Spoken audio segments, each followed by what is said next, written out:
Hello everyone, अगर आपने इस सीरीज़ के पिछले एपिसोड्स को नहीं देखा है सो आई सजेस्ट कि पहले आप उन्हें देख लें एंड मेरे चैनल को सब्सक्राइब करें। एंड अगर आपको मेरी वीडियो अच्छी लगे देन प्लीज़ लाइक करिएगा। एपिसोड की शुरुआत में ही बच्चों के साथ बैठे ही होते हैं कि यहाँ पे लाइट अचानक से चली जाती है जनरेटर ख़राब होने की वजह से।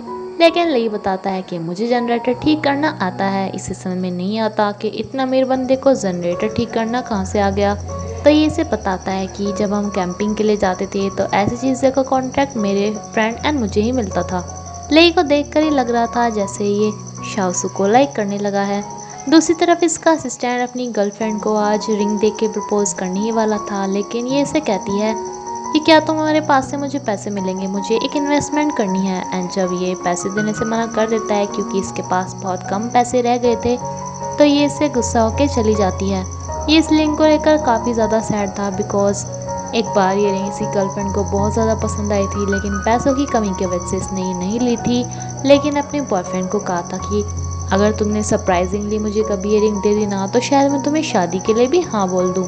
तभी इसे शुयान दोबारा से मिल जाता है जो इसे ड्रिंक पिलाता है एंड कहता है कि तुम्हें पैसों की ज़रूरत है क्या, तो तुम मुझसे मांग सकती हो, लेकिन इसके बदले में क्या तुम मेरा एक छोटा सा काम कर सकते हो। तुम्हारे बॉस तो यहाँ पे नहीं है तो प्लीज़ इस प्रोजेक्ट के लिए साइन कर दो, क्योंकि बेचारे ली के वहाँ जाने के बाद ही काम रुका पड़ा है।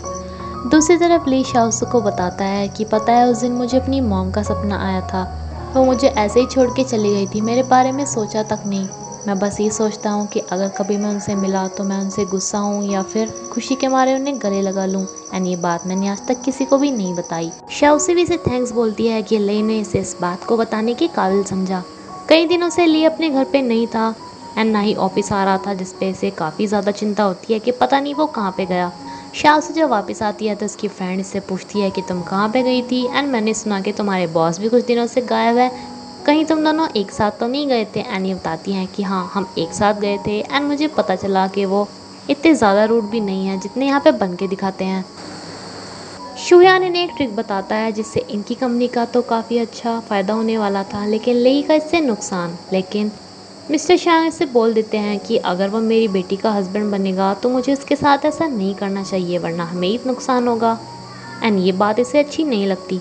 शाओसू अपनी कंपनी की कैंटीन में खाना खा ही रही थी कि लेई भी इसके पास आके बैठ जाता है, जिस पे कि सारे के सारे स्टाफ मेंबर्स इन्हें घूर रहे थे। एंड शाओसू से कहती है कि तुम सबको मेरा दुश्मन बनाना चाहते हो क्या। लेई इसे बताता है कि मैंने उन आइलैंड वाले बच्चों के लिए बहुत सारा सामान डोनेट किया, जिस पे काफ़ी ज़्यादा खुश होती है। लेकिन तभी यहाँ पर शांग फैन ली आ जाती है। शाओसू तो यहाँ से चली जाती है, लेकिन ये लेई से कहती है कि तुम उसके साथ बैठ के क्यों खा रहे थे। एंड ये बताता है कि स्टाफ के साथ बैठना कोई गलत बात थोड़ी है, जिस पे कहती है कि अच्छा तो फिर मैं भी तो तुम्हारी स्टाफ हूँ तो मेरे साथ भी बैठ के खाओ। लेकिन लेई इसे यहीं पर ही छोड़कर बहाना मार के यहाँ से चला जाता है। लेई अपने फ्रेंड जोरांग के घर पे आया था उसकी मॉम का देखभाल करने के लिए, जहाँ से शाओसू भी आती है जिसने कि इस घर को अपना ही घर मान लिया था जब से जोरांग के साथ यहाँ पे आई थी। एंड ये रोज़ यहाँ पे फ्लावर्स रखती थी। ले को भी यहाँ से निकलते हुए फ्लावर्स मिलते हैं एंड सर्वेंट इसे बताती है कि ना जाने कौन डेली के डेली यहाँ पे फ्लावर्स रख के जाता है। वैसे तो ये पहले से ही समझ गया था कि ये शाओसी ने ही रखे होंगे, बट तभी से शाओसी यहाँ पे मिल भी जाती है, जो कि इसे बताती है कि जोरांग की मॉम चाहे भले इसे पसंद ना करती हो, लेकिन इन्होंने तो उसे अपने मन से अपनी मॉम समझ लिया था क्योंकि वो जोरांग की मॉम है। शाओजू एंड उसकी फ्रेंड जिस रूम में रेंट पे रहते थे वो लोग अपना रेंट बहुत ज़्यादा बढ़ा देते हैं। एंड लई शाओजू को एक जगह पे लेके आता है जो कि इनका कभी स्कूल था। यहाँ पे कभी इसने जोरांग के साथ एक बॉक्स में अपनी कुछ यादें इकट्ठा करके दबाई हुई थी कि जब ये बूढ़े हो जाएंगे तो इसे निकालेंगे, लेकिन आज ये इन्हें शाओजू को दे देता है। ये इसे अपने जोरांग के बचपन की बहुत सारी बातें बताता है, लेकिन शाओसू इस बॉक्स को दोबारा से इसमें डाल देती है कि क्या पता जोरांग जब आए तो वो इसमें ढूंढे एंड उसे ना मिले, इसलिए मैं इसे यहीं पे रख देती हूँ। इनकी कंपनी में एक एनुअल फंक्शन था जिसके लिए इसे सबसे अच्छी ड्रेस पहन के जाना था। ये यहाँ पे बहुत सारी ड्रेसेस चेंज करती है। शुयान को तो ये सभी में ही बहुत ज़्यादा अच्छी लग रही थी, लेकिन इसे तो लास्ट में यही ड्रेस पसंद आती है, जिसकी पे करने के लिए ये शुयान को बोल देती है। एंड जब शुयान इसका प्राइस देखता है तो वो कंपनी के पैसों से ही पे कर देता है। शांग फैमिली को इसके बाद बहुत ज़्यादा बुरी लगती है कि कंपनी के पैसे क्यों यूज़ किए, इसलिए ये इस ड्रेस को लेने से मना कर देती है। लेकिन शुयान अब इस ड्रेस के पैसे दे चुका था। लेई का असिस्टेंट इससे कहता है कि मेरी गर्लफ्रेंड और मेरे बीच में काफ़ी सारी अनबन हो रही है क्योंकि उसके पास रहने को घर नहीं है, तो जैसे कि मैं आपका स्टाफ मेंबर हूँ, क्या मुझे कोई ऐसी फैसिलिटी नहीं मिल सकती। लेकिन लेई इसे घर देने के बजाय इसे समझाने लगता है कि अगर वो तुमसे नहीं तुम्हारे घर से प्यार करती है तो तुम्हें ऐसी लड़की को छोड़ देना चाहिए। जिसे तुम्हें प्यार करना होगा वो घर की वेट नहीं करती।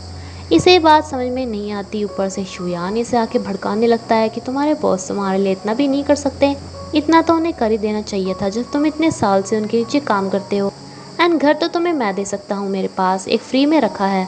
नाव ये अपनी गर्लफ्रेंड के पास फ़ोन करके इसे भी बता देता है कि एक घर है जिसका कोई रेंट भी नहीं ले रहा। लेकिन शाओसी की इस फ्रेंड को जब पता चलता है कि ये घर और किसी का नहीं शुयान का है तो ये इसे लेने से मना कर देती है। ये तीनों ही कभी कॉलेज फ्रेंड्स थे एंड शुयान शाओसू को बहुत ज़्यादा पसंद करता था। ये इसे कहता है कि मैं सिर्फ शाओसू को मदद करना चाहता हूँ। अगर मैं ऐसे डायरेक्टली घर दूंगा तो वो बिल्कुल नहीं लेगी, इसलिए तुम उसे मत बताना। एंड ये इसकी बातों में आ जाती है, जो कि शाओसू को ये बोल के इस घर में ले आती है कि मेरे रिलेटिव का एक घर खाली पड़ा हुआ है जिसकी देखभाल करने के लिए कोई भी नहीं, तो उन्होंने हमें वहाँ पे रहने के लिए बोल दिया है। अब शुयान ने इन्हें घर दिया था तो अपने घर में बार बार आना स्टार्ट कर देता है, जो कि अब की बार इसे एक ड्रेस देता है। क्योंकि ये इसे शांग पहन लिए थे तो ली नहीं थी, तो इसके लिए तो ये वेस्ट ही था। तो ये इसे कहते हैं कि क्या तुम ये ड्रेस मेरी तरफ से शाओसू को दे सकती हो, लेकिन उसे ये मत बताना कि मैंने उसे दी। कंपनी में एनुअल फंक्शन है तो वो इसे पहन के उसमें आ सकती है। लेकिन दूसरी तरफ शान फैनली का भी मूड चेंज हो जाता है एंड ये भी उसी शॉप पे फ़ोन करके बोल देती है कि वो ड्रेस मुझे वापस चाहिए। एंड शॉप वाले इसे वही सेम ड्रेस दे देते हैं। अब शाओसी की फ्रेंड इसे ये बोल के ड्रेस पहना लेती है कि मेरे बॉयफ्रेंड ने मुझे गिफ्ट की थी लेकिन आज तुम इसे पहन के जा सकती हो। जब शाओसू की फ्रेंड इसे फंक्शन पे छोड़ के आ ही रही थी कि इसकी कार की टक्कर फैनली की कार से लग जाती है, जो अब इससे कंपनसेशन लेने के लिए इसका नाम पता पूछती है। एंड जब ये अपने अपार्टमेंट का नाम बताती है जो कि शुयान का घर था, तो फैनली समझ जाती है कि ये तो वही घर है जो कि कंपनी की तरफ से शुयान को मिला है। तो क्या शुयान ने ये घर इसे दे दिया। पार्टी के अंदर काफ़ी सज धज के फैनली लेई के पास आती है इससे डांस के लिए पूछने के लिए, लेकिन जब यहाँ पे बिल्कुल सेम यही ड्रेस साउजी पहन के आती है तो इसके होश उड़ जाते हैं, क्योंकि सभी ये बातें बना रहे थे कि जब शाओसी जैसी इतनी ज़्यादा महंगी ड्रेस एक और लड़की ने भी पहनी हुई है। एंड इसके लिए बहुत ज़्यादा बेइज्जती वाली बात हो जाती है कि एक मामूली से एम्प्लॉय ने भी इसके जैसी ड्रेस पहनी हुई है। ऊपर से लेई भी आके शाओसू को डांस के लिए प्रपोज करता है। शाओसू को डांस नहीं आता था, इसलिए अभी इसे डांस करना भी सिखा रहा था। एंड शुयान भी ये देखकर हक्का बक्का था कि इन दोनों ने आज ये सेम ड्रेस पहन ली, क्योंकि इसे नहीं मालूम था कि फैनली दोबारा से ऐसी ही ड्रेस ले लेगी। फैनली इससे आके पूछती है तो इसे बताता है कि सॉरी, मेरे लिए वो ड्रेस वेस्ट थी, इसलिए मैंने सोचा मैं अपनी फ्रेंड को दे दूँ। ये कहती है कि अच्छा, तो तुमने वो घर जो तुम्हें कंपनी की तरफ से मिला है वो भी उसे दे दिया। अब ये यहाँ पे सभी के सामने बोलने लगती है शाओसू को कि तुम्हारा शुयान के साथ क्या रिश्ता है जो तुम उसके दिए हुए घर में रहती हो। एंड तुमने आज ये ड्रेस भी उसी के गिफ्ट दी भी पहनी है। सभी के सामने इसकी इंसल्ट कर रही थी, इसलिए ली अपने असिस्टेंट को बोल के शांग फैनली को यहाँ से ले जाता है। एंड देन शाओसू को अलग से लाके पूछता है कि क्या सच में ये ड्रेस उसकी दी हुई है एंड वो घर भी जो तुमने जहाँ पे तुम रहती हो वो उसका दिया हुआ है। शाओसू से हाँ बोल देती है, जिसपे ये सुनाने लगता है कि मुझे नहीं पता था कि तुम इस तरह की लड़की हो। तुम्हें पता भी है कि वो शुयान कैसा है, तुम उस पर डिपेंड कैसे रह सकती हो, वो भी ऐसी चीज़ों के लिए कि वो तुम्हें ड्रेसेस वगैरह देता है।